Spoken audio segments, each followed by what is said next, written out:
আপনার কি প্রচন্ড পরিমাণে চুল পড়ছে, তাহলে আপনি ব্যবহার করুন কাকমাছি গাছের পাতার রস, তাহলে ইনশাআল্লাহ চুল পড়া অনেকটাই কমে যাবে। এছাড়াও দাঁত, একজিমা, খোসপাসা সহ বিভিন্ন ধরনের চর্মরোগে এর পাতার রস লাগালে চর্মরোগ আল্লাহর রহমতে সেরে যায়। বর্তমানে আমাদের দেশে এই গাছটা টমেটোর উন্নত জাত চাষের ক্ষেত্রে গ্রাফটিং এর কাজে ব্যবহার করা হচ্ছে। এই গাছটা বহু প্রাচীন কাল থেকেই আয়ুর্বেদীয় এবং ইউনানি চিকিৎসকগণ বিভিন্ন রোগের চিকিৎসায় ব্যবহার করে আসছে। এর পাতা থেকে শেকড় সম্পূর্ণ গাছটাই বিভিন্ন রোগের ঔষধ তৈরিতে ব্যবহার হয়ে আসছে।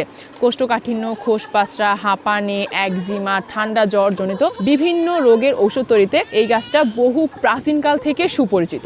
এখানে একটা বিষয় আপনাদের বলে রাখি, এই গাছটা কিন্তু দুইটা জাত রয়েছে।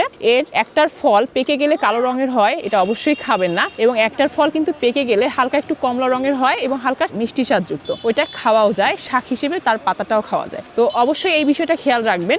আমার সামনে যে গাছটা দেখতে পাচ্ছেন, এর ফলগুলো কিন্তু যখন পেকে যায় তখন কালচে হয়ে যায়, তাই এই